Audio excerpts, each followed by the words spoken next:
순천과 여수에 이어 고흥도 재난지원금 지급을 결정했습니다. 1월 21일을 기준으로 고흥에 주소를 둔 지역민은 누구나 10만 원씩 지급받을 수 있습니다. 코로나19로 지역 경기 침체가 지속되는 상황에도 익명 기부자가 늘고 있습니다. 강진군에서는 기부자들이 현금이나 마스크, 음식 등을 전달했습니다. 허석 순천시장이 올해 주요 정책을 밝혔습니다. 코로나19로 침체된 지역 경제를 회복하고 비대면 관광 활성화를 목표로 내세웠습니다. 지난 주말 전남에서는 강화로 추정되는 화재가 발생해 집안에 있던 주민들이 크고 작은 부상을 입었습니다. 해상에서는 몰래 해삼을 채취하던 어선이 달아나다 암초에 부딪혀 좌초되는 사고도 있었습니다.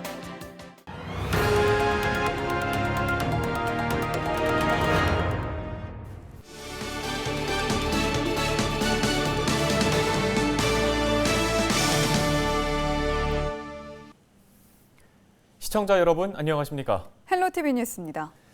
LG헬로비전은 올 한 해 각 지자체의 주요 사업 계획을 살펴보고 있습니다. 이번 시간에는 순천시의 정책을 살펴볼 텐데요. 허석 순천시장은 올해 코로나19로 침체된 지역 경제를 회복하고 비대면 관광 활성화를 목표로 내세웠습니다. 서경 기자가 정리했습니다.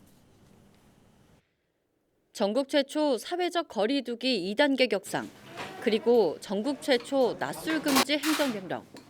어떤 지자체보다도 강력하게 코로나19 확산을 잡아냈던 순천시. 소상공인들의 피해가 지속되자 이달 초 전 시민을 대상으로 한 긴급 재난지원금 지급을 결정했습니다. 재정 여건이 좋지는 않았지만 소상공인과 시민들의 어려움을 함께 나누고자 어렵게 만든 재원입니다. 허석 순천시장은 전시민 재난지원금이 경제 활성화에 마중물 역할을 할 수 있기를 바란다고 밝혔습니다. 저도 우리 순천 시민 재난지원금 주면서 인근 군단이 눈치가 보였습니다. 더 열악한 재정을 갖고 있는 지자체 단체장들은 얼마나 가슴이 아플까 생각을 합니다. 설 연휴 전에 지급하겠다고 하는 것은 소비 촉진의 측면보다는 설 연휴에 어떤 분들은 손주 세뱃돈도 줄 필요가 있겠고 또 제수용품 마련도 필요하니까 그런 차원에서 설 연휴에 전에 지급하는 것입니다. 순천시는 경기 부양책으로 1,000억 원 규모의 지역 상품권을 발행할 계획입니다. 여기에 발효식품 산업지원센터 건립과 국제 마그네슘 상용화 연구센터, 중관촌 한국지사를 설립해 미래 먹거리 사업에도 집중할 방침입니다. 순천시는 이 세 가지 사업이 새 일자리를 만들고 경제를 활성화시키는 3대 오아시스로 보고 있습니다. 그러면 이 발효와 관련된 연구 결과를 활용하고자 하는 기업들이 또 승주 일대에 몰려들 것입니다. 이게 바로 발효 오아시스입니다. 이런 오아시스는 비단 이 세 개뿐만 아니라 저희 부서별로 다 하나씩 크고 작은 오아시스를 만들 것입니다. 이 오아시스에 물이 가득 차게 되고 생태계가 형성되는 것이죠. 순천의 경제는 근본적인 변화가 생길 것으로 자신을 합니다. 2023 순천만 국제 정원박람회 개최 준비도 차질 없이 진행됩니다. 10년 전 박람회와 가장 큰 차별화는 확장성입니다. 국가정원에서 진행됐던 박람회가 시 전체 지역으로 확장될 전망입니다. 2023 박람회 주제어인 정원에 삽니다에 맞춰 집 앞마당, 옥상, 베란다 등 도심 구석구석을 모두 정원으로 탈바꿈할 계획입니다. 읍면동별로 시민 정원 추진단이 꾸려졌고 동네 정원을 디자인할 예정입니다. 서울 사람들에게 나 정원에 삽니다 하면은 엄청 부러워합니다. 그래서 우리 순천은 생태 금수저이죠. 서울 사람들은 죄송하지만 생태 흙수저인 것입니다. 2023년 우리는 정원에 삽니다라는 주제를 가지고 있는데요. 이 박람회를 시민이 주도하는 박람회로 하겠다는 것입니다. 올해 시정 방향은 경제와 관광 활성화에 최우선을 둔 순천시. 허석 순천시장 신년대담은 2월 1일 월요일 저녁 7시 5분 LG 헬로비전 아라방송 채널에서 방송됩니다. 헬로티비 뉴스 서경입니다. 코로나19 사태가 기약 없이 길어지면서 지역민들을 위해 재난지원금을 지급하는 지자체가 하나둘씩 늘어나고 있습니다. 전남 동부권에서는 순천과 여수에 이어 고흥에서도 전 군민에게 재난지원금 지급을 결정했는데요. 광양시는 설 연휴 전까지는 지급 계획이 없다고 밝혔습니다. 자세한 내용 김신혜 기자가 보도합니다. 순천과 여수에 이어 고흥에서도 재난지원금을 지급하기로 했습니다. 1월 21일을 기준으로 고흥에 주소를 둔 국민은 누구나 10만 원씩 받을 수 있습니다. 또 그동안 정부 지원이 없었던 종교단체와 막대한 피해를 입은 여행업체, 관광버스 회사는 100만 원씩 지원받습니다. 우리 군에서는 2019년에 이런 비상시에 대비해서 재정 안정화 기금 500억 원을 조성을 해서 작년에 400억 원을 집행을 했고 지금 100억 원이 남아있는데 그 100억 원 중에서 이번에 67억 원을 지급할 예정으로 있습니다. 송 군수는 고흥군이 확진자가 적지만 동일한 거리 두기가 적용되는 만큼 경제적 어려움이 크다며 국민들에게 위로가 되길 바란다고 말했습니다.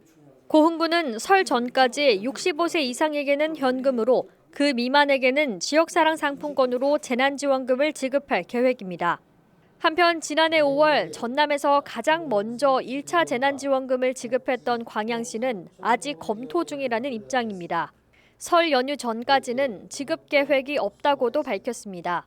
정부에서도 그 경제 활동을 자제하고 있고요.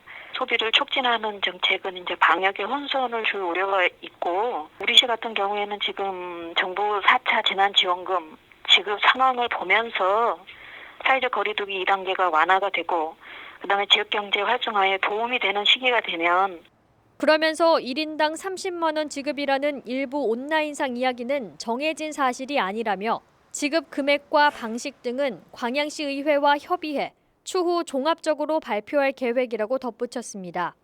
전남 동부권에서는 앞서 순천시와 여수시가 전 시민에게 각각 10만 원과 25만 원씩을 설 전까지 지급하기로 결정했고 순천시는 25일부터 출생연도 끝자리에 따라 요일제로 신청을 받고 있습니다.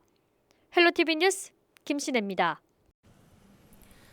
네, 이렇게 코로나19로 정부나 지자체가 긴급 생활비를 지급할 정도로 경기 침체가 이어지고 있는데요. 강진에서는 어려운 시기에 주변을 돕는 데 써달라며 현금이나 마스크, 음식 등을 익명으로 기부하는 사람들이 늘고 있습니다. 보도에 박종호 기자입니다. 강진군 도안면 사무소입니다.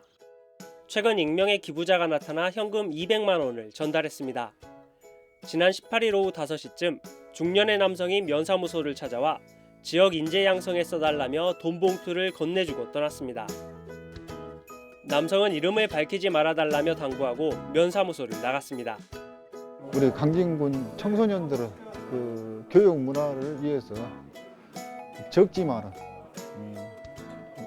우리 강진군 지역청 장학기금에 보탬이 될 수 있도록 현금 봉투 200만 원과 함께 현금을 저한테 직접 전달해 주셨습니다. 지난해부터 최근까지 코로나19로 인해 지역 경제가 힘든 상황에도 익명 기부가 이어지고 있습니다. 강진 읍사무소에는 최근 익명의 기부자가 나타나 100만 원을 전달했습니다. 또 다른 사람은 지역민을 위해 써달라며 지난해 KF94 마스크 1000개와 올해 마스크 500개를 기부하기도 했습니다. 어려운 이웃들을 위해 귤 8박스를 익명으로 기부한 지역민도 있었습니다. 이 떠나시는 그 뒷모습을 보면서 그분의 진정성을 느낄 수 있었으며 조그만 봉사에도 크게 알리고 싶어하는 우리들에게 진정한 봉사가 무엇인지를 가르쳐주는 아름다운 교훈이 지난 2005년 설립된 강진장학재단은 익명 기부만 41차례에 8,850만 원이 전달됐습니다. 코로나19 등으로 어려운 시기에 우리 주변을 돌아보는 주민이 있어 지역사회에 귀감이 되고 있습니다. 헬로티비 뉴스 박종호입니다.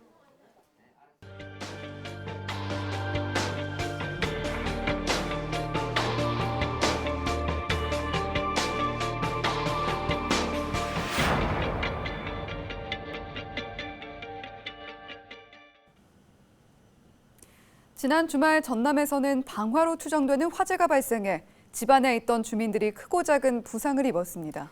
또 해상에서는 몰래 해삼을 채취하던 어선이 달아나다가 암초에 부딪혀 좌초되는 사고도 있었습니다. 주말에 발생한 사건 사고 고정민 기자가 정리했습니다. 섬마을에 있는 주택 한 채가 화염에 휩싸였습니다. 지난 23일 저녁 7시쯤 신안 안좌에서 방화로 추정되는 불이 난 겁니다. 이 불로 60대 주민 3명이 화상을 입어 병원으로 옮겨졌습니다. 소방당국은 집안에 있던 주민 3명 가운데 1명이 스스로 불을 질렀다는 진술을 토대로 정확한 화재 원인을 조사하고 있습니다.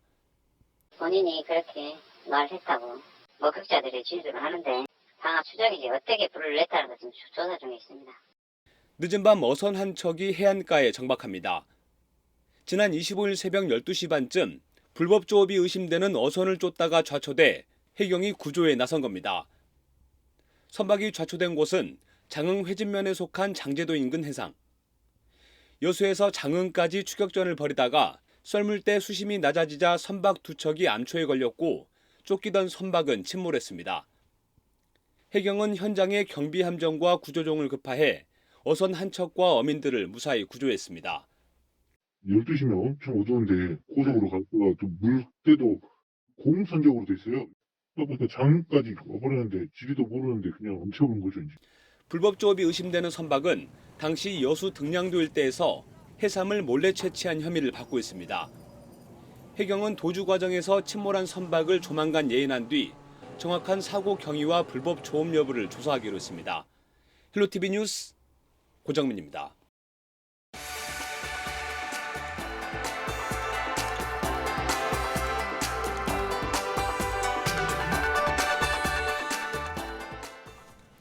지역 소식 이어갑니다.